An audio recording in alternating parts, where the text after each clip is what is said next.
Hey, it's Lloyd Lobo, right? Do I saying your name right? Yeah, you got it. It's Lloyd Lobo. Yeah, you got it. Yeah, I was just coming in your hat. That's why I wanted you to repeat that. That's first of all, I thanks for taking time again. But big guy, when we chatted last a few weeks ago, I didn't know how famous you were. I looked No, you I'm up. not famous. You're You too are kind. you are hugely famous. I was looking at you actually on my car, and when I was at stoplight, and I'm like, oh my god, you are a podcaster, and then you mentioned your hat. So tell me. Yeah, I've had a very long-standing podcast. I wrote a book on community-led growth, which became a Wall Street Journal bestseller within the week of a launch.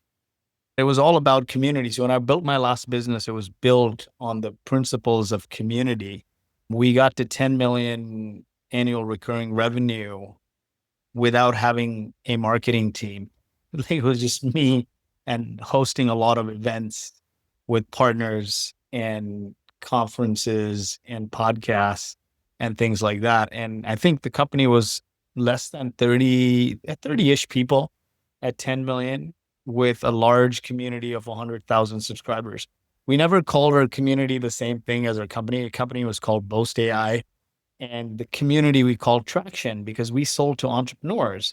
And what do entrepreneurs always want? It's traction. What do VCs want? They want traction. And that it's funny. It's a funny story. When we started the company, we were cold calling and cold emailing and getting nowhere. And we're like, listen, let's just sell. We built an AI enabled tax incentive company. US and Canada gives billions of dollars in research and development tax credits, which is refundable to anyone building new products or improving existing products. In Canada, you can get 64% cash back on your product development spend. In the US, it's 10%, 10 to 20%, depending. And that's a lot of money, right? Yeah. Imagine getting even 100,000 cash back. It's direct to your bottom line. To get 100,000 to sell 1 million, right? Most companies make no money, no profitability. So it's just we weren't getting anywhere selling to people who weren't like large enterprises, manufacturing, etc., because they were working with the big four accounting firms. And who are these two guys, engineers, startup guys, saying we're going to use AI to automate this stuff? Nobody believed us. And this is before AI was cool. And so we started then selling to our own kind startup founders. And we said, you know what? How do we get a hold of these people? They want traction. So we started hosting meetups and events, bringing entrepreneurs together and bringing a speaker on a specific tactical topic. That was And that was like real face-to-face meetups. I'm a big believer in face to face, man. Anytime you incorporate more than two senses, you start to build genuine connections. We're now sound and sight. If we were in person, it would be taste, touch, smell, and the bonds get stronger. That's why Harley Davidson is an iconic brand. CrossFit, High Rocks now. A lot of these, even Nike is starting with these Nike studios, right? Red Bull built a huge cult-like brand on in-person events around energy, right? Sponsoring these sporting events. And so there's something to be said about different senses when you come together. And Right. so we started hosting these meetups at our co-working space that we bartered for a free space at. And 10 people showed up the first time, but we did it with such cadence, like every couple of weeks and then every week eventually. And one day, 200 people showed up at the co-working space. And so we had to hack together the chairs and rent a projector and so on. And then the co-working space's GM is like, dude, this is not a conference center. You've like literally hijacked the whole co-working space to host your meetup. And that evolved into the Traction Conference. And we've had everyone from like the CEOs of Uber to president of Atlassian, so on. The who's who had come. But this was before like digital was huge. Everyone's anchoring on now digital platforms, right? Like Instagram and LinkedIn. I think LinkedIn's a great place to build social proof and thought leadership, and the bigger deals get done there. We never posted anything on Instagram or even podcasts because we're like face to face, our average deal sizes are north of 20,000 a year. It's a huge trust factor because what we would do is plug in their technical systems like their Jira, their GitHub, whatever project management systems, and plug in their financial system, their bookkeeping, their payroll. and we would create the reporting required to file for these tax incentives. So it's huge trust, right? You're giving me your IP. And so the face-to-face was really important, especially in a high ACV.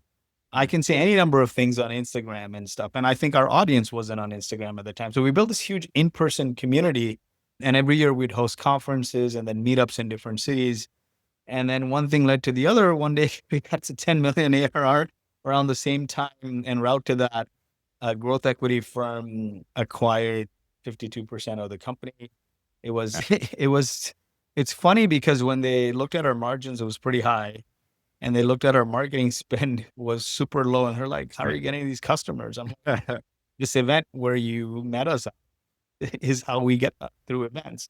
And the events always end up being cash flow positive because you get sponsors and people pay for tickets. Right. And so it's the marketing channel that became cash flow positive for us. And so that's the story. And then as an afterthought, we started releasing all the conference sessions on the podcast. Really, we weren't a podcast first. So now people see the hat and they recognize it from the Traction conference. And very recently, I did a sort of mini podcast series, 10-part, called Unicorn Porn.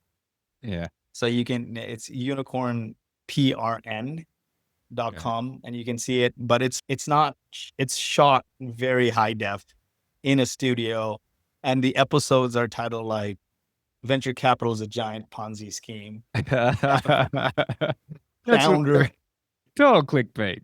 A lot of clickbait stuff. And we break it down. Like, it's just like making fun of the lives we live.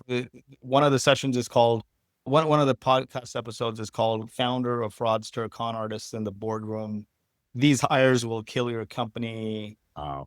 Shit VCs say, hey, culture fit is BS.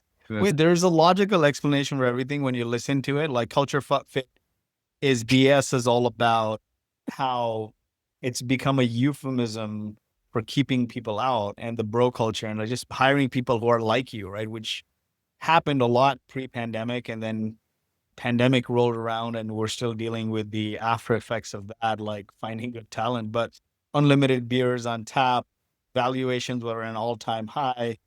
COVID boom led to interest rates being down, companies seeing this massive artificial growth, which was really driven by the Black Swan event and not really the market exploding. And so talent wars, unlimited XYZ, and then 2022 rolled around and the market started to correct itself. Yeah. And the 1,500 or so unicorns that were created in those 2 years, a lot of them are like quiet shedding and markdowns, and whatever is left is probably getting annihilated by AI native sort of lean companies that are coming out, right? So a couple of points. So the original start in the Canada, a couple clients up there, and they've mentioned that tax incentive, which is ginormous. That was basically a cash influx to you on the books.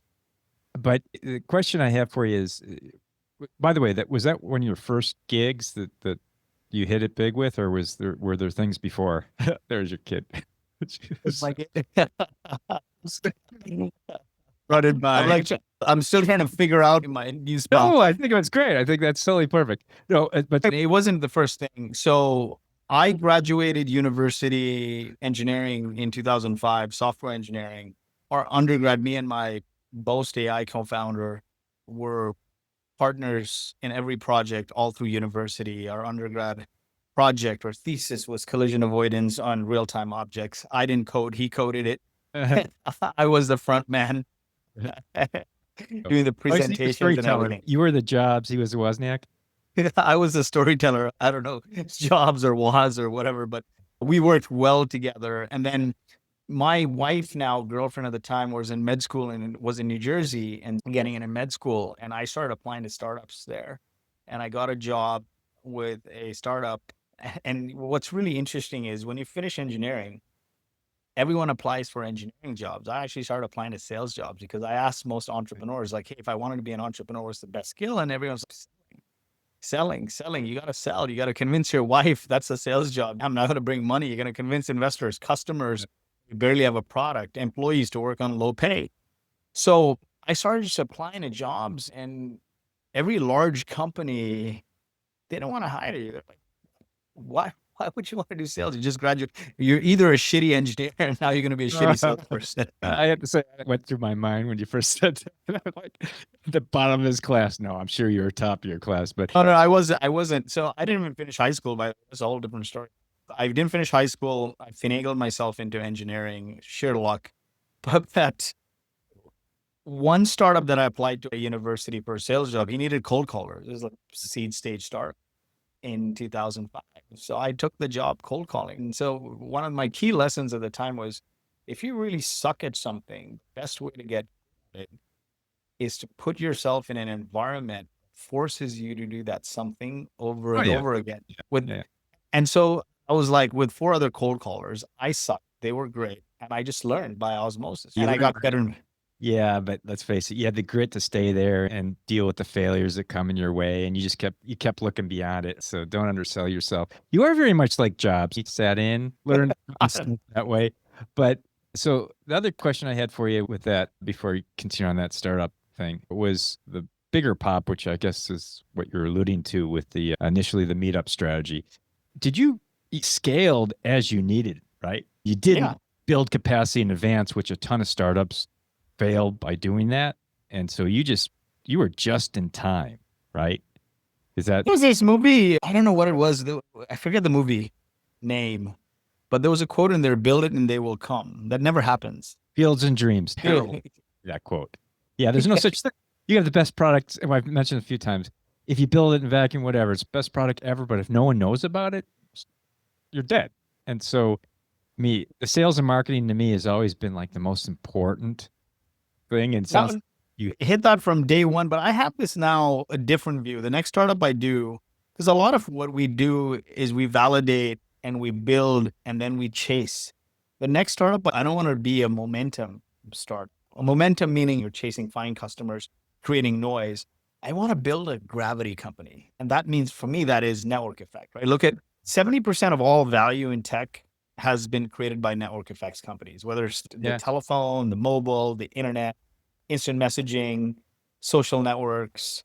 And so I'm thinking through that constantly. How do you build a gravity company? How do you build a product? So you still need to seed it, because a lot of these social networking or network effects companies or marketplace companies, they have this cold start problem. You have to get a critical mass of a tribal niche, and then they get enough value and they bring people. But I keep thinking that, but that's not quite build it and they'll come. Like Airbnb, they didn't really build it and people came. They went out there. Right. Even Uber did. They seeded it, and then you have enough hooks and mechanisms in place, then gravity starts to take place. Talking about your gravity approach and network approach, obviously you need to have good product concept or service concept and demonstrable and that sort of thing. It's got to be real. I'm not a fan of this vaporware BS stuff. Some people don't mind doing that, but no, I like to have something of substance. But what's curious to me, since you're a formal engineer and you've been in the AI world, AI is a whole nother thing because a lot of the technology's been around for years. I know I used a lot of it in the 80s and 90s. And the computer power then was there. The content wasn't, and content's king. We need that. But there's something that changed. And where do you think the network effect was for like Sam Altman and others to really get that AI vision understood where even anyone can use it? You know, what's really interesting is if you look at the Bay Area, right, there were a lot of people, sharp, bright, pedigreed folks like Sam, Yeah. building foundation models. We at Boast had one of the early access, beta access to OpenAI before ChatGPT was a thing. I think it was 2019 or so. So because initially to do these R&D incentives, we were creating our own models because we had so much historical customer R&D project data and claim data. And then we started to play with GPT and others like Cohere, which has raised a lot of money, Canadian company.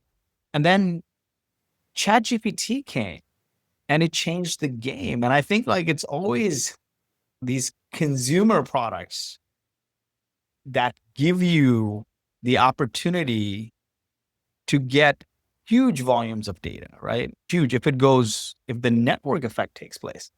Now, from see, luck and risk are two sides of the same coin. The ones that get lucky are the ones that keep flipping risk. But at some, it's maybe UX brilliance, it's timing, it's a combination of things.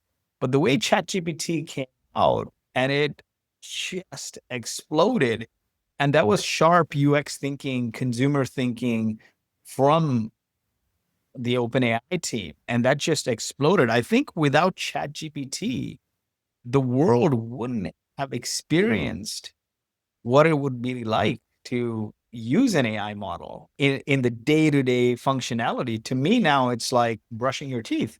There are two things that's very interesting when you observe, when you look at a network effect, right? There's a few concepts. One is this concept by Nir Eyal called hooked, how to build addictive products. I applied it to community and I wrote about it in my book as well. And hooked is, I guess, that's how even like addiction to drugs starts, right? You have a trigger, whether it's external or internal, but there is a trigger. A friend comes and says, you got to try this. You got to try cocaine, man. Come on, let's do it. You're a teenager in school, and then you take a hit, right? So trigger action, and then you get a variable reward. The reward is not fixed. So every time you go to if it's a penny, you're going to stop. But if it's a penny sometimes, and if it's $1, sometimes it's a 10,000, you're going to keep going back and forth, right? And so then you get this trigger action variable reward, and then you get invested. And invested meaning I'm going to try it again, or I'm going to send it to my friends. I'm going to use it more. And eventually what happens is that external trigger, which could be a push notification or your buddy tapping you on your shoulders, turns into an internal trigger. And you should think about like products that started out as external triggers that are now internal triggers for you. They go through that same pattern. If you look at Instagram, doom scrolling is perfect, right? Example of this is you got a notification, you went in, you saw this reel, and then you go to the next one and the next one. It's not a fixed reward. It's not the same reel. It's a variable reward. And then you get more and more invested. And now it's like you're 2 hours in, and it's 4 a.m. and you haven't slept, right? And so when you look at ChatGPT, there's concepts of that, right? Every time you communicate, there's a trigger, you take the action, you get a variable reward, and then you get more and more invested. And then as a part of that investment, there's two other things that's happening. And one is the concept of accruing benefits.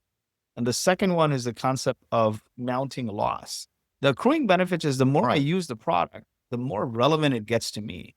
Like the answers get more relevant. Now, because I played with Grok and others, but I've used ChatGPT for so much longer and the model's gotten so much better that I don't like when it's tailored, when it's supposed to be. If it's generic, sometimes Grok's better. But if it's tailored to me, I feel like Grok's off. And I just like the context and the tonality that I've developed with ChatGPT. I follow this guy on Instagram called Dr. Curses. It's like a faceless account. And so I've trained my ChatGPT to talk to me like Dr. Curses. That's cute. So now I'm like, it's taken a long time. And so like, I don't want to have to redo that. And so there's this accruing benefits. And then the second one is mounting loss, which is the more I input in there, the harder it is for me to leave because it's like a switching cost. So it's this hook. And then it's the concept of mounting loss and accruing benefits. And some products actually just by sheer function of having no competition and being excruciatingly shitty have this stickiness through mounting loss, like Salesforce.com. And then build this cottage industry of apps to make Salesforce more usable. I think that changes in the future, but Evernote was like that. Evernote was a good product, but people had this mounting loss, right? They didn't want to leave Evernote. So stuff was in there. It aligns well biologically. It's basically a dopamine response, always wanting more and getting invested, right, in that. But so you graduated in 05, so you're still a baby by comparison. Oh, crap. So I remember in the 90s when Google first made its like submit your site URL thing available to a small group of people. And it was really early days to them. And they demonstrated to Actually, one of my investors in one of my early entities, the guy who wrote the first check to Google, Andy, he just saw the search ranking stuff. He knew that there was something there, right? And so it was valuable there. But getting that first link out to people to add content, it was just a small group of people, I think, analogous to maybe the Facebook Harvard network thing. So you get a core of like champions so that just could become dopamine addicted and be your voice is out there to get other people to become aware of it. And so that's the thing that I'm curious about. Not just obviously ChatGPT might have had something similar. You were early in, right? Early into ChatGPT. Was there just a small core of people who got access before the world became aware? It wasn't a small group of people. It was a lot of people because I was in the Slack group with like thousands of people. Okay. And I think they were training their models on all these people's data. They just gave open access. They gave access to open their API. Sorry. That's thousands is small. That's still small. I mean, it wasn't like suddenly they made it available to millions of people to start. It was thousands of people, but thousands of people with lots of data, and they expanded and expanded. And it came to me through a friend whose company I was an investor in. Huh? And it's very funny because they started out as a marketplace, AI powered marketplace for content creators. Uh-huh. And today it's evolved into the only licensed video model. It's called Moon Valley. They've raised like almost $500 million from Khosla and Bessemer and General Catalyst. But talk about pivoting. And this was 2020 when I invested. And they made the leap from marketplace for content writers to then giving AI tools for content writers. And then Jasper floated out of nowhere. And then these guys went all in on video. And now Moon Valley is being used by Hollywood studios for fully licensed model based on licensed content, video model based on fully licensed. Nice. But so if think back to the early Slack channel, it was like walking into a room of junkies where you had a little 8-ball or something and you're trying to get them addicted to Coke or something because they were already a lot of developers. Yes, exactly. And so they were engaged anyway. And so are these things that you think about in terms of your sort of on your next gig or your next venture? I think, sorry, go on. Where do you deploy initially to get the room of junkies? I think that really matters, right? So when you look at, in many ways, OpenAI was a community-led growth model, right? It may not be that, yes, they do events and all of that stuff right now, but it started with a small group of people that were a very specific niche, trying to get things done better, faster, cheaper. There were AI enthusiasts that were early to the movement, and they made them feel special and brought them together. I think that's really important. Everyone says, go big TAM, all of that stuff. But building any successful venture is a long freaking slog. You always have the opportunity to hit a bigger TAM. The TAM always grows. But much like Facebook, right? They started with Harvard. Right. And they expanded to other universities. I still remember because I went to university in Canada and they hadn't opened up to Canada. And my wife was in New Jersey and she got access at Rutgers. And I'm like, why can't I get access to this Facebook thing? And I'm like, oh, but that was a strategy, right? They create this FOMO, they make it special for a small group of people, then they keep expanding. I think over time, though, when you try to become everything to everybody, you lose that magic, that special sauce. And I think the niche is really important. Companies like OpenAI have the opportunity to create many sub niches and build massive communities given the value it's providing. Actually, you mentioned Canada a few times. I'm curious about your background. You told me some really interesting stories a few weeks back, but did you move first to Canada or were you where and then tell me your story. Oh man, I got a very complicated story. So I was born in Kuwait. I was a refugee of the Gulf War in the 90s.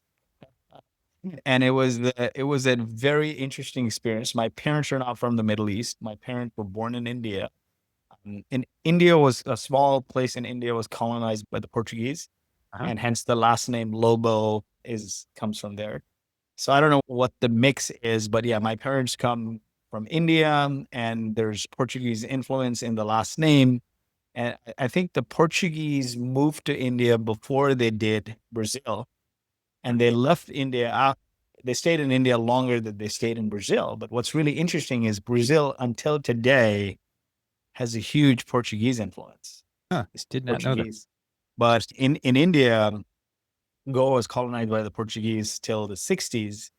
But that influence, like people are not speaking Portuguese there. It's gone. It does feel different when you go to Goa. There's a lot of Portuguese architecture and things like that. But yeah, these last names like Lobo and D'Souza and Montero, they all emanated from Portuguese influence. So how old were you when you left Kuwait? I was 9 maybe or 10, something like I can't remember. In nine, yeah, I was 9. 9, I think I was 9. And what's really as a kid, I'm pretty sure I had some ADD. Like Oh, ADD. really? I all, went at it. all out It's never tomorrow. So, left you. yeah, I just never left it. And so I would always study last minute. Hated studying. I just hated reading. And so even till today, I have to write and listen for me to pick up stuff, which I do a lot. And so that's why writing my book was really hard. But nonetheless, I'd study last minute and I studied for math exam. Show up, it was geography. I think I was in grade 4 or 5. I'm like, fuck, I'm gonna fail. And my parents are gonna kill me. You failed fourth grade. And then summers roll around, and before the results come, my mom wakes me up one morning and she's, I don't think we can go back to school. We have to evacuate. We have to leave the country. Kuwait's been hit by a war. Iraq's invaded. My first reaction is, yes, you're never gonna Whoa, find that's a big snow day to those of us in this huge snow day, right? Yeah, I'm like, you're never gonna find out. Yeah, no exams, right? No, you're never gonna find out I failed the grade, basically, because before the results came, that happened. Because I did the exam and then I studied for math, showed up, it's geography. I was failing. So you're never gonna find out I failed a grade. Yeah. So that's what happened. And then when reality sank, there was no help. Everyone had left. The military in Kuwait was compromised. And so all the key people had left. And so everyone was left to their own. They made a movie on this, and that movie was accurate as best as I can remember. And so what ended up happening is the country was rescued by the community. It was like the biggest community-led effort to to evacuate a country from a war. And every building, I still recall, my dad went down. And what's the community really? You stand around, you look around, and you're like, you have a problem. Everyone's, yeah, I have the same problem. Let's get together and solve it. So he went down the building. He saw other people. They're all distressed. And immediately they got into problem solving. Okay, I'll guard the building from 6 to 12 or 6 to 9. And you guarded from 9 to 12. And like they started project managing, coming up with plans and strategizing. I'll organize food supply. I've got extra room because my family went on vacation and now they can't come back. So if you've got displaced family members, I've got room here. My dad was a chef at a hotel, so he had a lot of extra food. And so every building, apartment building, in Kuwait is a lot of apartment buildings more than anything, became a sub community and then would communicate with the next building and the next building and the next building. And then that voice went to governments, embassies and governments, and turned into a huge movement to evacuate people, coordinated with the UN, etc. It's unbelievable the way things happened, because it wasn't like the war hit and there were plans to evacuate people overnight. None of that. It took a while, but it didn't belabor for 6 months. I think we were out of there in 30, 45 days. I can't remember. Under 2 months for sure. So it's interesting. There are a couple things that I've heard are like key components towards future success, and trauma. And you clearly had a lot of it in that war zone situation. Also, a personal, I don't call it a deficiency, but call it, you said you're ADD and you reading and having to write things down. There's something like dyslexia, it's a common thing. But often what you don't hear, and I think this is a key secret sauce for you, is the community element, right? And that was all there, right? The trauma, the personal challenges, and community. And it seems like you've formulated and leveraged that for a lot of the gigs that you've had moving forward. So is that fair to say, or have I missed I something? think that's accurate. You know what's funny is I never looked at it as trauma. Or so it's not trauma? You heard It, it. people think I'm lying or No. I'm fibbing or whatever, but genuinely, my parents have been very abundance minded in the circle I grew up in. And so they never made me feel like I had anything less. I kid you not, man. That my memory of that whole experience is the most memorable extended camping trip ever. Oh my I God. kid you not. As we were going on this rickety bus from Kuwait to Baghdad to Jordan, we lived in refugee camps for a long time, couple weeks here and there, right? And the UN had helicopters dropping like canned tuna and pita bread. We were playing like soccer and it's just extended camping trip. You don't have to go to school. You're hanging out with the people you know and love and respect, and you're having fun. You're a 9-year-old, like you don't know better. And what's really interesting is as I was going on that bus, now most people would be crying, right? Adults, because think about it. Currency is invalid. You don't know if you're going to live or die. Right. And if you see pictures of the highway of death on which the bus went, bodies are bombed all over the place, right? You don't know where you're going to go. You don't know if you're going to live or die. Your currency is invalid. What is your state of mind going to be? You're going to probably be depressed, crying, miserable. I kid you not, man. Everyone on my bus was like singing and laughing and playing the guitar, singing Bollywood music, English songs. And that's how I processed it as a kid because of that experience. And one funny incident happened then. Every bus had sort of ration marked and they had their own like color coding. And so on our bus, I think water was white cans and gasoline were like red cans or something or black. And I dragged, and we were all in like lines for buses, right? Outside our buildings. And we had our supplies. And my uncle tells me, okay, help me bring some of the stuff. Like we're all helping. So I drive this huge canister, like maybe 10-gallon thing, big, drag it. As soon as we get to the first campsite, everyone's tired. My uncle's, okay, let's set up a bonfire. I'll make tea. That's what brown people like to do, drink tea. And he pours that water in this massive vessel to make tea. And the whole thing caught fire and one of the tents burned. And I realized I had dragged a red can, which meant gasoline, but for us, it was water. But that was the experience. And if I had to look back, and it actually became one of my key theses in life and how I live, that it's neither the destination nor the journey. It's the companions that matter the most. You might be on a crappy journey on the way to hell, but great companions will make it memorable. You are not the average of the people you hang around with. You are the outcome of their habits. And so you either upgrade your circle or you downgrade your potential. The people you hang around with matter immensely. And actually there was this Harvard study, which they ran for 85 years. And they said the number one predictor of long-term well-being is not money and it's not working out. It's your relationships. And community. And so that was the big insulator. While people were singing on the bus, that community protected you from that, otherwise looking out the window and seeing the corpses. But that's why I say that's like a secret sauce, a superpower.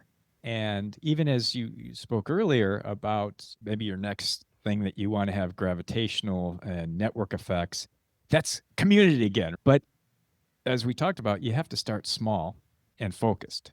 And I'm curious, as you're looking to your next thing, what areas you want to go after? I know I personally am into like the fitness thing, and I know you are, but also preemptive health to avoid getting into disease states.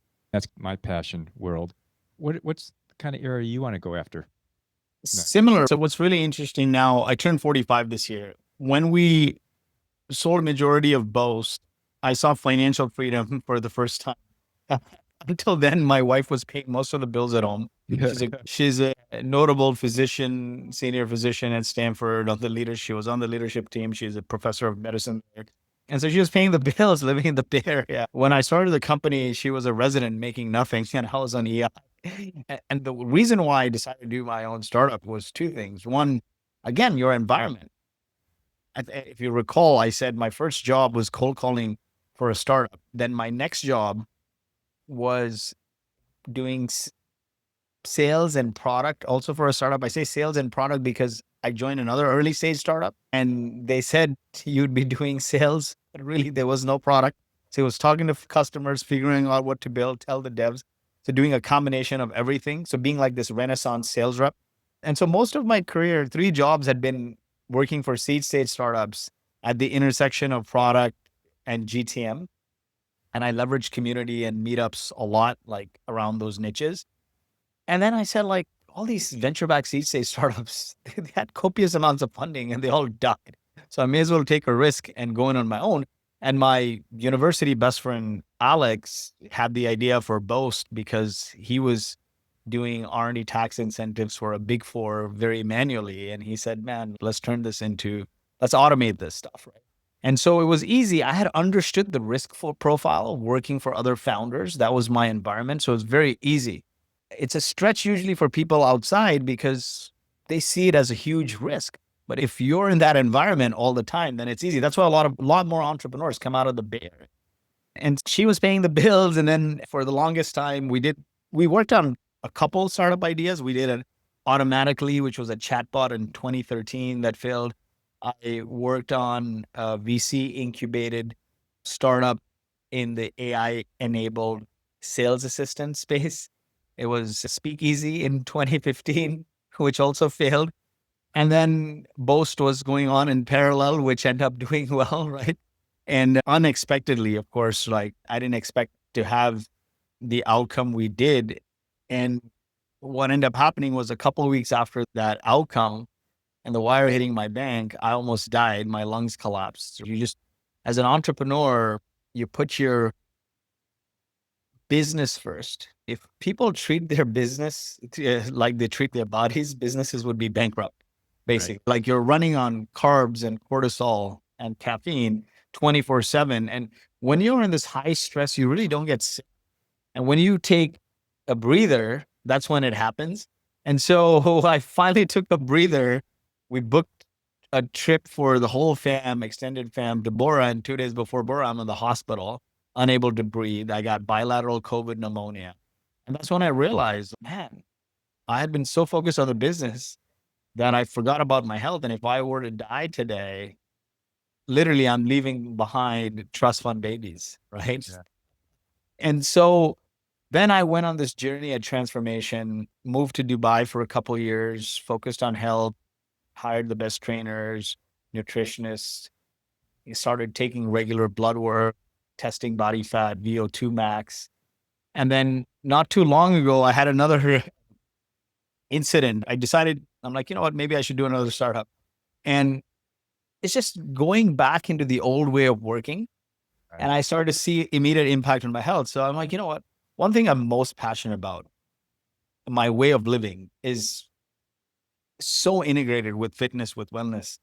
Why not I build something in wellness, right? Every elite athlete has a team of nutritionists, trainers, mental health therapists, resilience coaches, etc., to shave a few seconds off their sprint time. And what is the work span of an athlete? It's 10 years.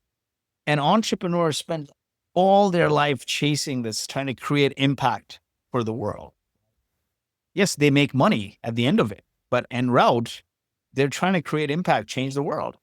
And they piece it together on carbs, caffeine, and cortisol. And then eventually they burn out. I know so many entrepreneurs who've failed and are mentally and physically broken. And so how do you empower an entrepreneur to perform like an elite athlete? Because the reaction time is important, the stress management, all of these things.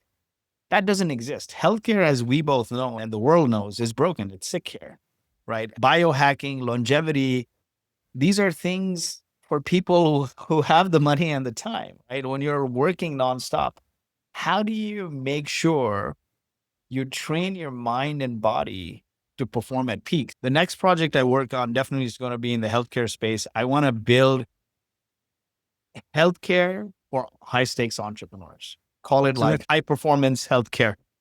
Yeah, now that's awesome. So, especially in the era of the solopreneur, because your TAM is going to be increasing, right?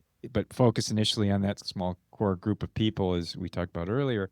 But what are you thinking in terms of platform? What, not technology, but what do you see would be in this sort of equation for this preemptive or proactive health? I What do you think think? one of the first things, like we do in business, right? You got to understand the state of affairs. You got to understand the metrics of what is going on. Like in the business, let's look at any SaaS business, right? How does the value of your business increase over time? It's growth rates, there's NRR, GRR, there's gross margin, there's profitability, right? There's a balance sheet, there's an income statement. You need that for your personal life, right? Like So you measure for your measurement? health. Yeah, So I measurement. think the diagnostics is important, certain biomarkers. And honestly, this frustration started with insurance driven healthcare. I went to my primary care physician and asked for a bunch of biomarkers. And she said, why? I said, because. And then I fought her on it. She gave me the test. And then she's like, this is off, that is off. And I'm like, how are you benchmarking these? And that's when I realized insurance pays these people like $50 a visit and they got to see 30 of them. And they're not invested in your health. They're not a partner. It's a very transactional relationship. It's not a community. It's not a partnership. And so then I signed up with a concierge physician who I just text now. And that experience is not optimal, but it's better because my wife's a physician. So that's great. I get that help. I have a concierge physician. And so I started using all these other tools, like the testing tools. I went to Ezra today to do a 360 MRI.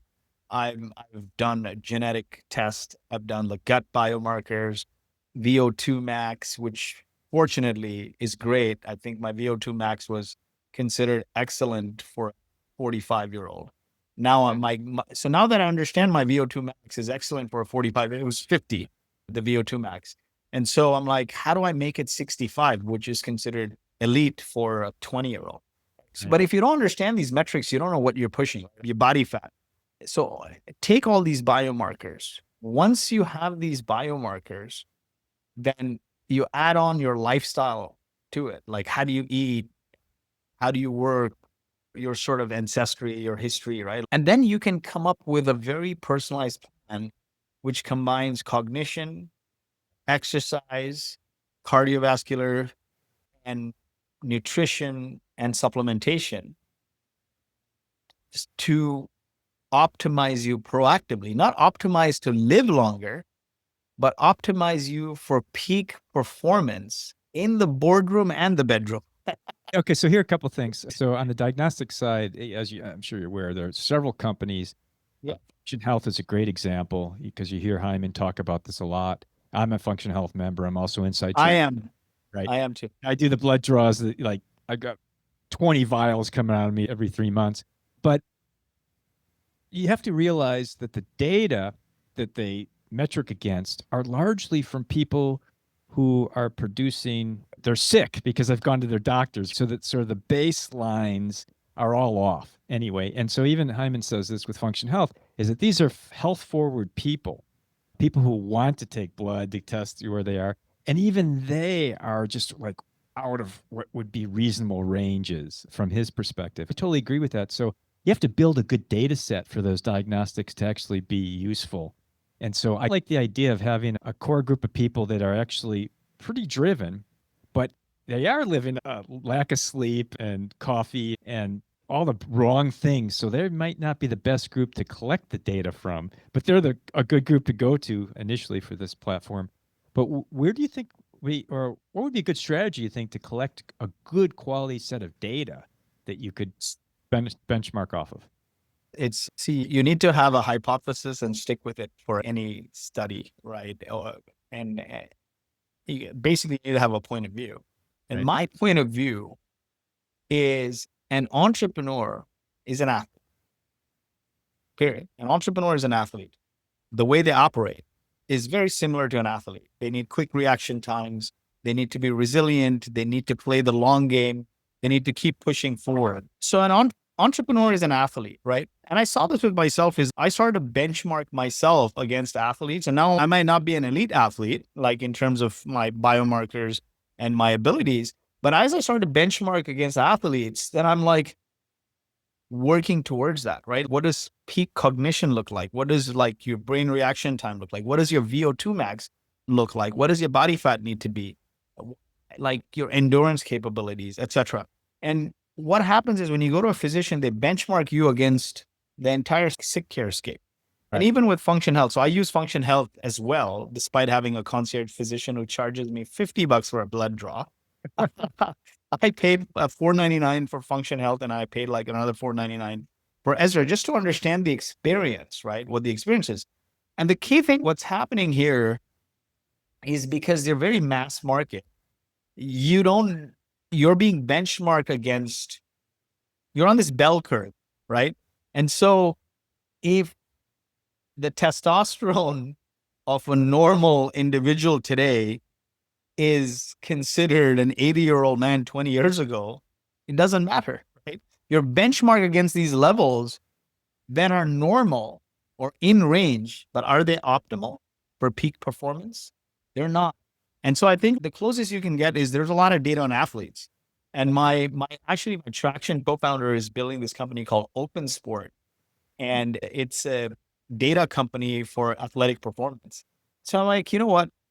I could integrate with them and benchmark entrepreneurs against athletes. And when you benchmark against athletes, you may not get there, but you're like, okay, you know what?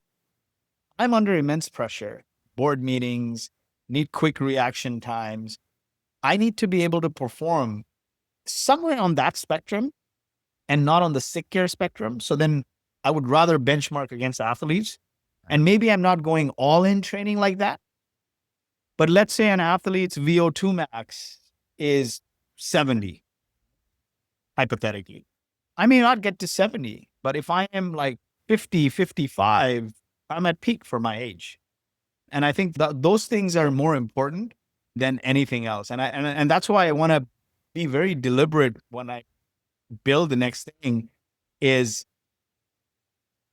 how do you pick the market? And for me, the market is easy because Boast, we sold to entrepreneurs.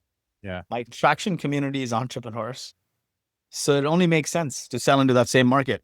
So it's a no-brainer. And the data are key for your training set, and using athletes is a great concept. Although I'd caution you think in terms of if you scuba dive, the tables of decompression often built initially off of Navy SEALs who are prime condition. And you don't want to have someone work at that same level that's like obese, not prepared. Unfortunately, entrepreneurs who are way busy are often not the best health state. And it might be a big gap to get them to that baseline. And everyone likes quick fixes, unfortunately, a pill or a supplement, right? And so they want quick routes. And so how do you envision helping them bridge that gap? I think the most important thing there, again, goes back to the people you pick. Every entrepreneur I know, every good entrepreneur I know, is in it for the long haul. Yeah. It's just conveying that message that life and business is a long freaking slog. You may get lucky along the way. You may get lucky and have $1 billion exit like the Instagram guys in a couple of years. You may get lucky and I don't know what happens and you may hit like a 75 VO2 max, like an ultra triathlete. But the chances are that's not going to happen. It's a lifestyle, business and fitness. And you have to just be consistent. Consistent doesn't mean going intense. A lot of people, what they do is they want short-term fixes. They go high intensity, they blow their load, and they stop. Everything great is built on focusing on it for a long time, and compounding takes place. So I think conveying that is really important, and incorporating a routine that's not taking your whole freaking day, but what can I do every day for an hour combination? What are some basic lifestyle changes I can make in the way I eat, my meal timing, or switching to walking meetings, maybe put a ruck on your body after every meal and you walk and take a Zoom call on it. Things like that. What are those things you can incorporate that have great compounding effects over time? Right. And so I call this the wax on, wax off effect, where you nudge people like in the Karate Kid, he's painting the Yeah. fence and then suddenly he's fighting, right? But I guess entrepreneurs have grit, and so they're gonna have that long term perspective often, and they know they have to work at it. But you're an athlete as well, and think about when you right after you came out of the hospital from your uh, double pneumonia scenario with COVID, and you were broken down, right? And I imagine it was tough to kind of get going again, and you had a mindset, I imagine, that you knew you had to take, baby steps and build your way up. And I'm sure, I'm just kind of guessing, you didn't just jump in to start, bench No, pressing I big didn't. numbers. Yeah. But people who've never done that kind of thing, I always come back to exercise. If they're not used to the kind of pain that's associated with even like the most small incremental things, they give up. Right. So what wax on strategy might you think of that's not necessarily directly associated with brooking and other things, but that could get them to move to that next level where they're able to start rucking? Exactly. So a few things that's worked for me and many other friends I know, and I think you can programmatically do these things, right? But it's really hard. If you're afraid to suck at something before you get better at it, you may as well not Yeah. try. But the one beautiful thing about healthcare, and I say this from a sales connotation, in sales, what always works is FUD, fear, uncertainty, and doubt. Yeah. In health, it's not really FUD, right? Because it's real. When your biomarkers are staring you in the face Right. and your energy levels are down, and you know that if you keep this up, you're getting fired from your company, which is, what a lot of venture back founders face, right? You have a lot of problems until you have a health problem. Then you have one problem. And I think the beauty of it is, and I hate saying the beauty of it, but that's the reality, is the biomarkers and the diagnostics can be put together in a way. We talked about the whole hook model, right? Like it's trigger, Right. action, variable reward, and invest it. How do you apply the hook model combined with this accruing benefits and then mounting loss to get them invested slow by slow? And it's micro changes. What a lot of people do is they look for like supplementation. Give me a pill. The problem with give me a pill mentality is if your diet and your nutrition and your fundamentals, if your first principles are not right, it will not fix it in the long run. Like you may take these drugs and you may just look gaunt. You may be frail. And so then what? You're going to take one peptide to plug the hole of another and take another drug to plug that hole. So it's like NOS in Fast and the Furious. You drive as fast as you can based on first principles, get the engine tuned up and right, and then you pump the NOS, right? And so I think it's creating micro habits. And two other things that help with the micro habits. One is community. So if you can do it with your spouse, Right. or one of your colleagues, I think that's really important. It's the environment matters so much. I keep going back to this, your community or environment. And maybe in some ways it's like partnering with the VCs or partnering with the health company, health insurance company. Like, how do you come up with a plan for the executives so they can keep each other accountable? Having a community, and now with AI, having agents to nudge people like your wife nags at you, Yeah. like your wife nags at you. Yeah. So let me throw a couple ideas for you to kind of stew on. because as a chemist, I totally get the concept, and often people don't appreciate things that you ingest. Often take a long time to have effects, and people like pills, right? So I know I sat lower on my B12, and it's taken me months to bring it up by taking oral drops. I really load with B12, and I've seen it come up slowly, and it just takes a long time. And people expect immediate with things that they eat and supplements.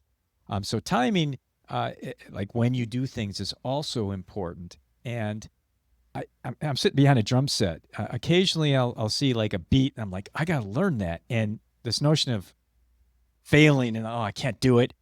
I find that at nighttime, almost before bed, if I try it a few times and and often slow up, that's key. You got to slow up the pace, kind of get it in there. But the act of sleeping reinforces it. Your brain visualizes you doing things in your sleep, and that's a wax on, wax off strategy, where you're not realizing that it's actually helping you to do that next step thing, that gap jump that I was asking you about. What's one way you've applied that? Oh, I like drumming is a perfect example, but also the visualization. Athletes do this all the time. They visualize themselves catching, the Lynn Swan, and they do this often, at nighttime, and then their brain works on that, and then their body performs it more effectively come game time. So that visualization piece is really important, but it's coupled closely with sleep.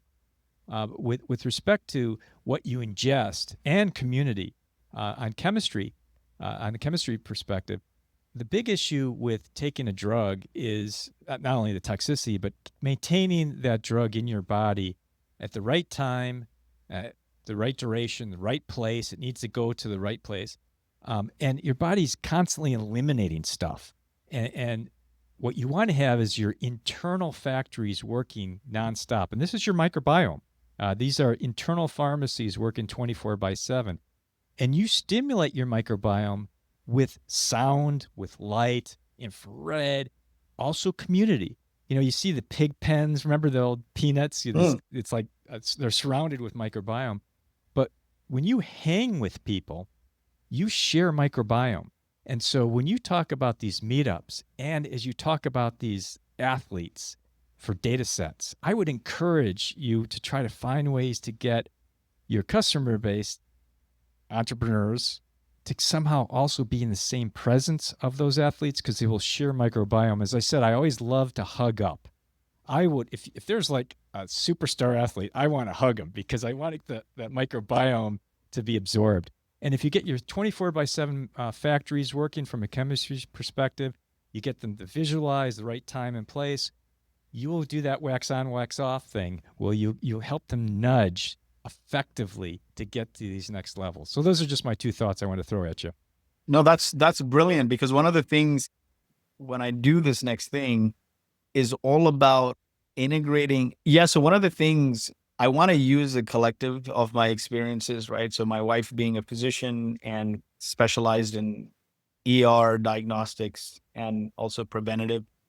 And she's been my first sort of mindset coach physician for a long time, but also use my experience in dealing with entrepreneurs as a advisor, as a board member, as an entrepreneur myself, as a community builder, and bring these aspects together. Healthcare as it stands today is not designed for that. But how do you bring people together? The onboarding shouldn't be just entirely software driven, right? If you look at it with these tools, there's no community aspect of it. But imagine a world where you onboard in cohorts and you bring these entrepreneurs together to an exotic place for 5 days for a reset. And they meet like the performance team, which is a physician, a trainer, a nutritionist. Maybe we bring athletes.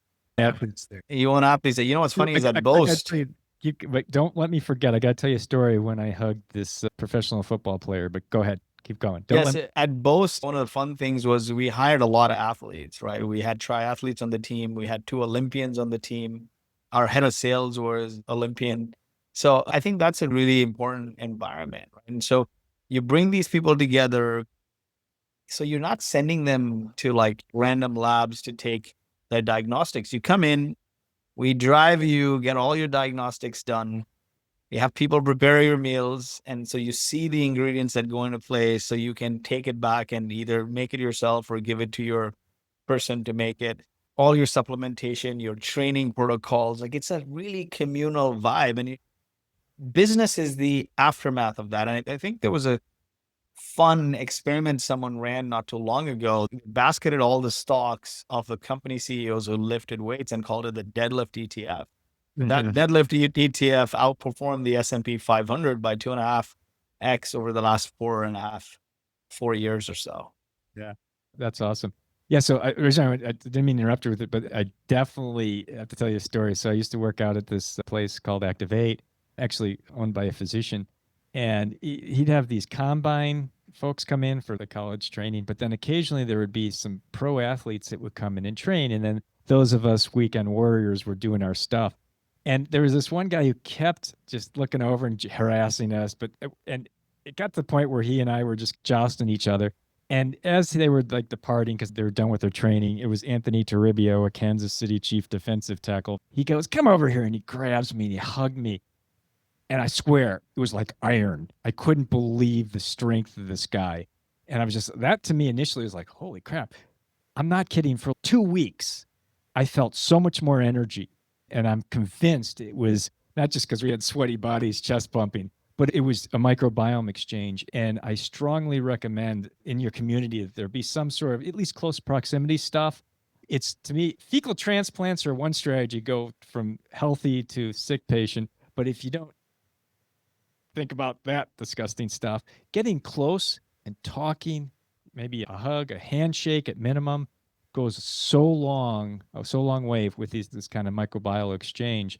And then again, think in terms of then once you establish that and all the training sets, and initial group of people that you can engage, how are you going to be able to scale that long term? And when you talk about meetups, again, think about music. You were singing on the bus. Music brings people together, right? And in close proximity, aligned by the same beat.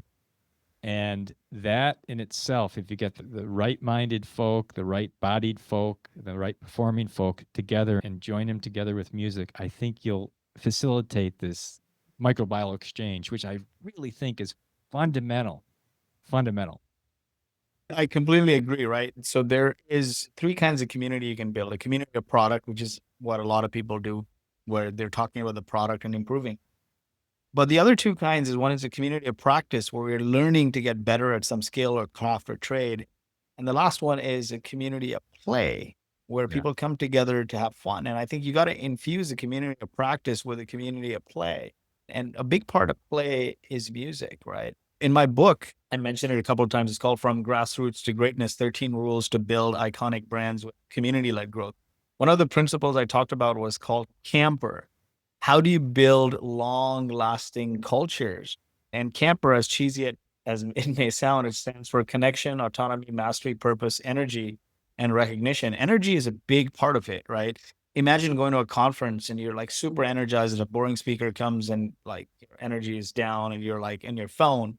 At these events, music festivals or like wellness events, run clubs, you're hugging it out. You're just like in the emotion. You're exchanging, I guess, sweat, tears, Yeah. hugs, all Yeah. kinds of things. And I think that gives you a very positive vibe that you carry on for a long time. You look at Burning Man, for example, or you look at any sporting event, right? I think that exchange is really important. And that's why I'm a big believer of community and environment. If you want to build a billion-dollar company, go live in Silicon Valley. Not because you can't build one outside, you can, but the sheer volume of people, right? And the proximity is a huge cheat code for the reasons why you said you'll exchange your gut microbiome by just hugging people half a Might be. dozen times a week. Yeah, no, you're spot on. And then, so with respect to supplements and things like that, actually, I have a great collaboration that I've done in the past, and I'm actually, ironically, just started another discussion with this professor in India, in Nirma. We did some sound science, sound and effects on microbiome. But we're also looking now to look at various natural substances that you could use, that you could ingest for antibacterial agents and other things. And we were just talking just earlier this week about turmeric. And people recognize in India and elsewhere that turmeric is a very valuable spice. But when they purify out curcumin, the alleged active ingredient, it's not as effective. You need the whole chorus of compounds that is nature put together in this form of turmeric that is much more beneficial from a health perspective. So you need a great combination and not spiked, very concentrated forms of human suggested supplements. You need to have the right foods, right combinations that nature has optimized over eons. And so that's, as you talk about the food element into your platform, I would definitely try to leverage that as much as possible.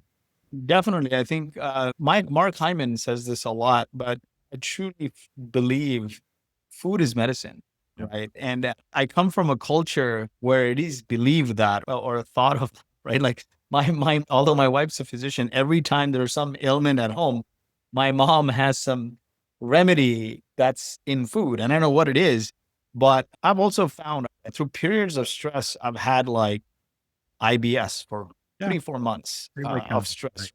And honestly, just by changing the things I eat and the timing of it has made a huge difference in my metabolic health. I have near zero visceral fat based on my last Excellent. based on my last DEXA, something like less than a pound. Yeah, I've been there Less- too. I got the same elite level. Well, I've got 15 years on you, but it's okay. I don't know, man. I also come from a culture where 45 is considered very old. When I look at pictures of my parents always tell me, like, why are you pushing yourself so much? You don't want to hurt yourself. I'm like, it's the opposite, right? Because when I look at pictures of my parents, my family members at 45, they looked very different. You're saying you're 15 years older than me. You look like you're in your early 40s. No, But you're being kind. no, I'm serious. Yeah. Nowhere. With the bald head, shaved beard, but like the appearance, your skin is tight and you're having fun, you're playing music and that whole vibe. And I feel like I come from a culture where you got to act your age, you got to act old to command the respect. And that means looking a little chubbier, having gray hair, dressing older, those kinds of things, maybe having a mustache and a belly.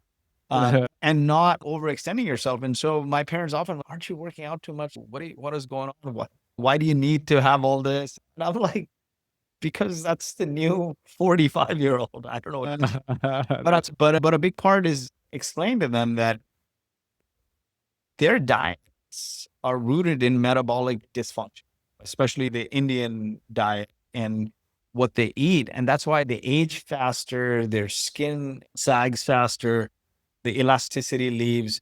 Indian diets are predominantly high carb, Yeah. high starches, a lot of processed food, and low protein, which is not good for muscle retention, skin elasticity, etc. And so then if you look at, I guess if you look at just take a snapshot of Facebook history of what just people are eating based on what they post, you can actually probably predict that what kind of ailments they'll have, right? And a lot of it is metabolic dysfunction, insulin resistance. Right. That's not the leading indicator though, right? That's like the symptom now of being diabetic. But what's really happening is what is the leading indicator is you ate like crap and you never worked out. Yeah. But yeah, it's funny you mentioned Facebook. I think I mentioned this in our last conversation. Zuckerberg sits on a pile of incredibly valuable information that he just doesn't get. I've seen pictures of people posting weeks, months, years of their diets, and then they have a medical condition, and it's pretty clear those can be strongly correlated. It's just a no-brainer to me. But I want to talk about the Indian diet, actually, with this researcher, Vijay Kothari. We were just talking about ashwagandha, this supplement that people take. In itself, it's by itself can be very dangerous if it's pulled from the leaves. You need to take it from the roots. But the traditional Indian medicine folks boil the roots and extract the root extracts. And those are what are actually the most valuable medicinally. And I was just talking with him. Look, it's not just the coercive compounds. Again, I think it's the dirt and the bacteria that's associated with the roots that's also pretty important. And so we're exploring that because he's also a bacteriologist. But it's interesting because, again, we often look at the wrong things. And I might have told you the story. Vitamin C, Linus Pauling won 2 Nobel Prizes, I think, did he? But he was big on vitamin C near the end of his life. And in terms of it being just almost a cure all, the early days of vitamin C purification was from paprika.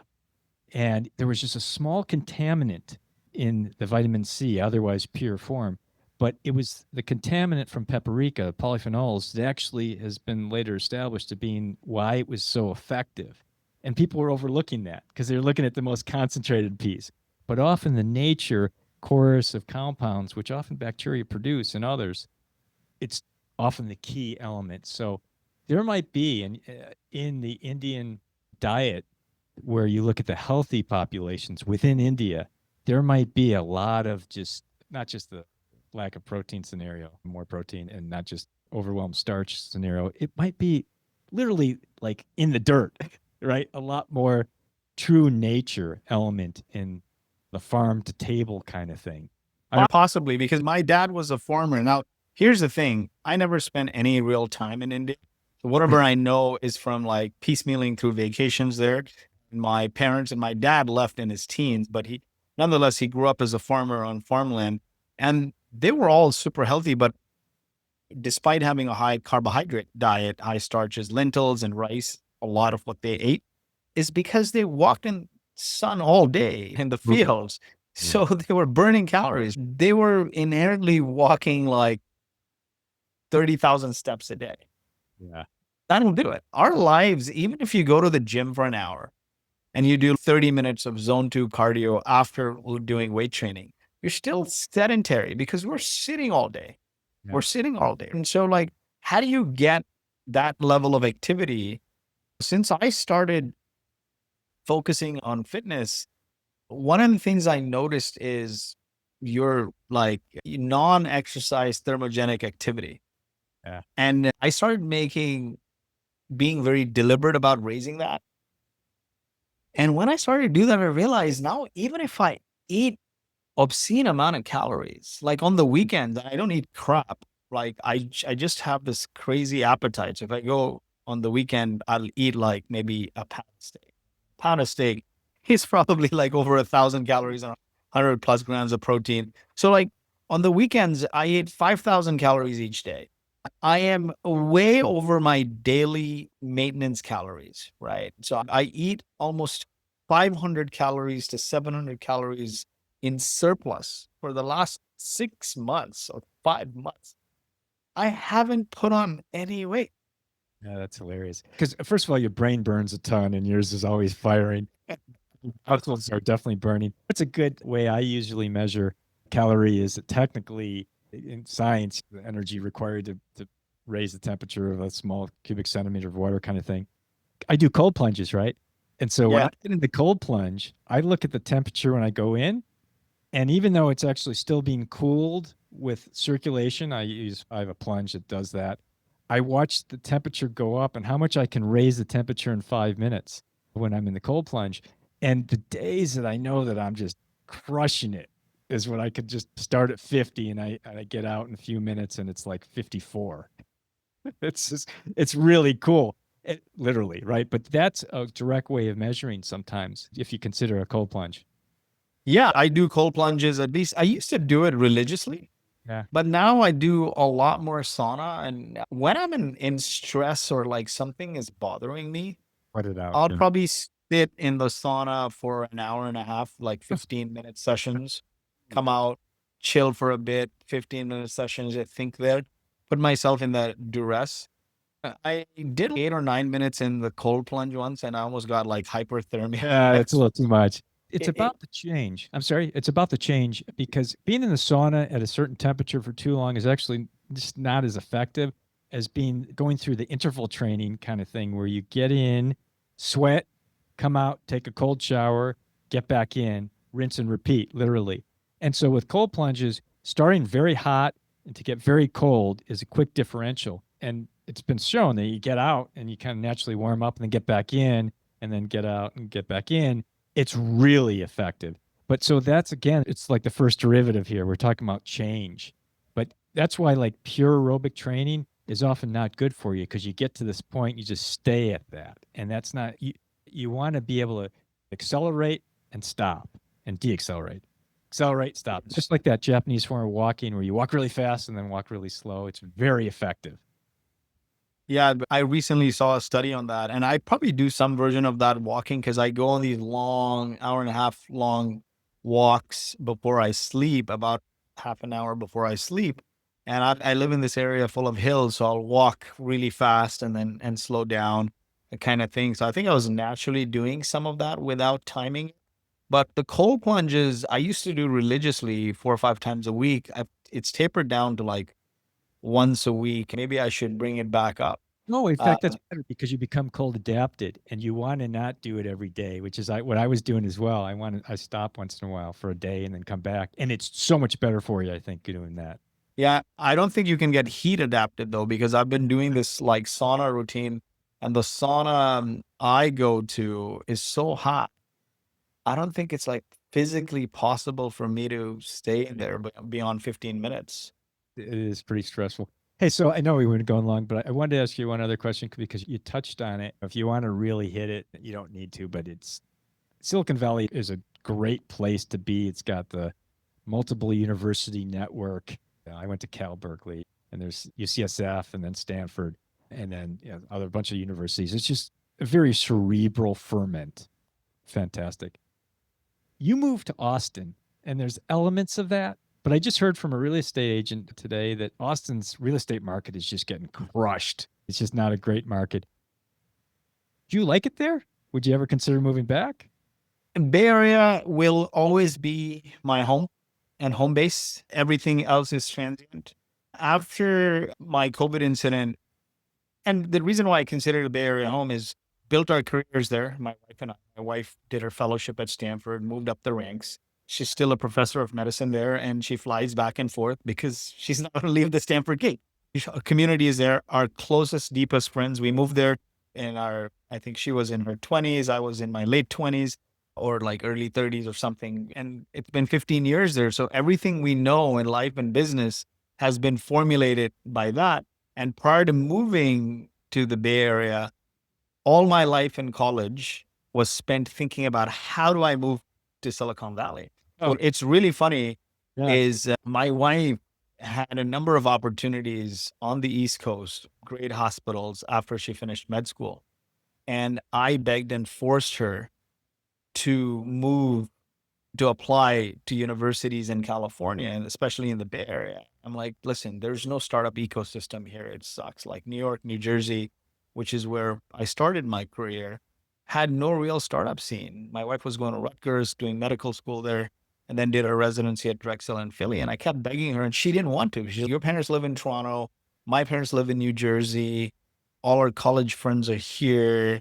Why go there? And I'm like, this is not my jam. I want to be in that circle of innovation and trajectory, right? Around high trajectory, fast pace, high velocity, high trajectory people. And she told me, I'm going to apply to one university. And if I get in, we're in. And by the way, it's Stanford and they don't take a lot of outsiders. And luck would have it, she got in. So my life has been a series of lucks, and she got in, and we grew by osmosis. I think being in a certain environment, you may not be a zuck, but the downside is not bad either, right? If the options are you have financial independence or you be a zuck or somewhere on that spectrum, there's opportunity there. Whatever. I think most people, at the very least in the Bay Area, are SDM, single digit millionaires. Yeah. That's the downside. That's not the downside for rest of America, unfortunately. That's the upside that people aspire to. So I think after the health incident with me, and I left the day-to-day of the company shortly thereafter, we went to Dubai, which was fun. It was a great sabbatical. My wife had nonstop, never taken a break since university, like med school. Firstly, she did a dual BA/MD program. So she got into med school in second year of undergrad, and so has been at it for a long time. So we wanted a break. We went to Dubai, and then her brother and his kids and her mom live in San Antonio. So we said, we'll give Austin a shot. It's nice here. It's on the lake where we live. Like literally, my backyard, I can go and start paddleboarding. So it's great. The kids like it here. Austin's a very fit city. People are nice, good food culture. To me, though, depends on what you want in life, right? Bay Area is special and unbeatable with any amount of money for these reasons. Number one, the majority of the people in the Bay Area are abundance minded. They openly give their time, money, everything. When I first moved to the Bay, I cold emailed a couple billionaires, and they actually invited me. I don't know how, but they invited me to private dinners. You just have to ask, and people will open doors, abundance minded. The opposite of that is scarcity minded. I find outside the Bay Area, people are more scarcity. They hold their cards to their chest. They want NDAs, all this other BS. They don't openly share. In the Bay Area, people are very open. The second is growth minded. And that means two things. One is moving with high velocity. And two, failure is not a limiter. It's an opportunity. It's what you learn. And you'll see people who have failed and have disastrous failures have come on to go raise more money than ever. And so that growth minded is the second one, which ties to, again, your failure doesn't hold you back. There's no shame in taking risk, move with high velocity. And the third one, which is extremely hard to find, but you see it all over the Bay Area, is the distinction between good people and nice people. And it took a long time for me to realize, but I've spent the last couple of years in many cities outside the Bay, embedded, inhaling the culture. And nice people prioritize being liked. They tell you what you want to hear. Right. Good people tell you what you need to hear. It may hurt. It may feel harsh, but it's good for you in the long run. And you see a lot of athletes. I always make this similarity between athletes and entrepreneurs. When athletes are successful, they start to hang around with a lot of nice people who tell them what they want to hear. They prioritize being liked. Oh, you did it all by yourself. F the coach. And then their downward spiral starts with the entourage. So I think it's really important, if you want to be successful in any business venture, at least, to be surrounded by abundance minded plus growth minded plus good people. And you can throw a rock in the Bay Area and you'll find that combo. You'll throw a rock anywhere in the world and you won't. And there's a reason for that, is because most cultures are driven by famines and wars. And so they're naturally like scarcity minded and fixed minded and taught to be nice, put your head down, don't question the status quo. In the Bay Area, rewarded for questioning the status quo. Yeah. Yeah, I think you nailed it. Actually, to add into your good, and then I'll let you run. But I have so much to chat about down the road. But added to good, high integrity, and Yes. we lived up there. To give you an idea, I think I may have mentioned this to you. Some of the early investors, they literally cut a check, said, "Send me a sig page." They didn't even see I didn't even see the contract, the investment. They invested in people, and they expect that you behave that way. And that's how I always behave. I haven't exited from my company yet, which I'm a failure as CEO in that regard. But I work so hard to try to find an exit for just some of the investors that are just so immense. That term, I don't know if it means anything to you, but to me, it's just do the right thing. And I never, ever want to screw anyone. I get pissed when someone screws me, and that's a whole nother game. I do as well. And I think you hit the nail there. Integrity. Now, there's bad actors in every community, but I'll tell you one thing. I've never met a larger volume of high integrity people as much as I have in the Bay Area. Like Dubai, there's a lot of integrity, I guess, by function of, if you steal, you're going to jail and they're going to chop your hand so you can leave your wallet on the table. But what I'm talking about, like integrity, tell you what's in their mind and not beat around the bush, tell you what you need to hear, not what you want to hear.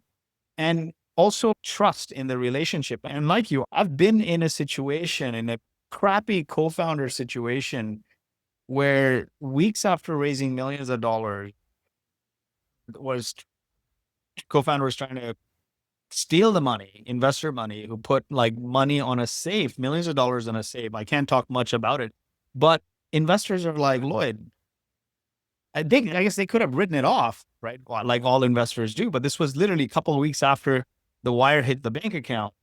And my only thing was, I'm going to get you guys back the money. Exactly. You wrote the money on my name, Yeah. on a safe, and that's what holds.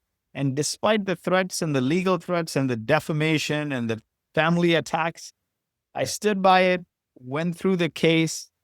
The judge saw it at the first hearing, is returned the money, put an end to this BS. Can't work together, it's fine. But like, you can't say safe investors have no rights to their millions of dollars when you literally were a nobody in the fundraising process, no venture experience. And then you try to blackmail the CEO so you can work with your husband to run the company and keep the money. And especially when investors say, we gave the money on his name, you guys can't work together, just give us our money back. We'll move on. And then you turn around and say, no, investors have no rights, especially when you're not the CEO, when you didn't raise the money. So the thing is, I've realized now, you go to you can do any number of things, right? There's a difference between growing pains and being stupid. Yeah. Growing pains is you take on difficult tasks and they make you stronger, like you lift heavier weights in the gym. So the analogy being, the stupidity analogy of it is, say you can lift 50-pound dumbbells. Now you go and lift 55 tomorrow, 65, you'll eke out maybe 5 reps less, but you'll be stronger for it.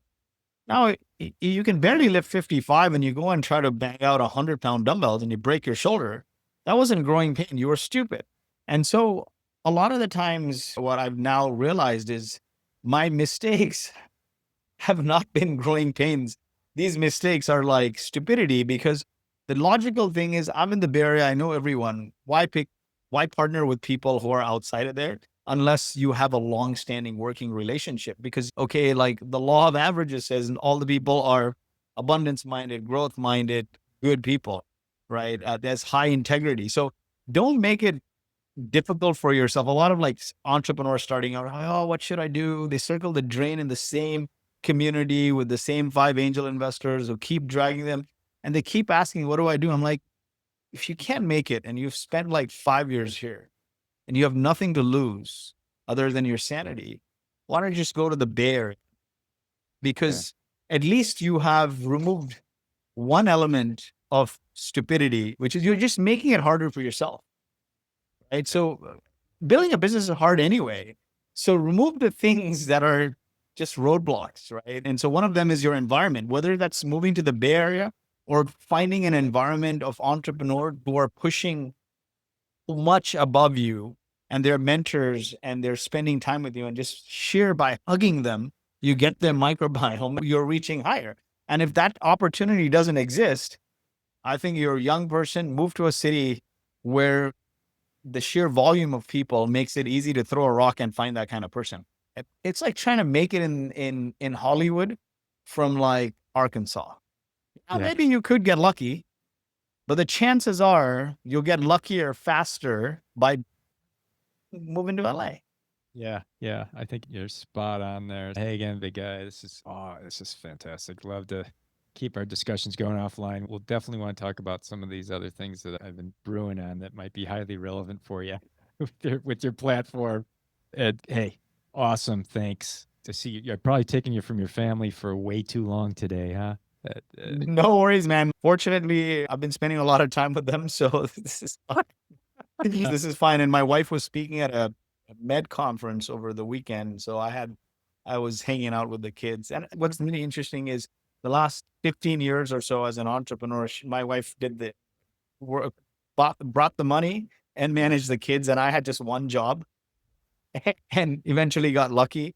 And so now it's my turn to make up for lost time.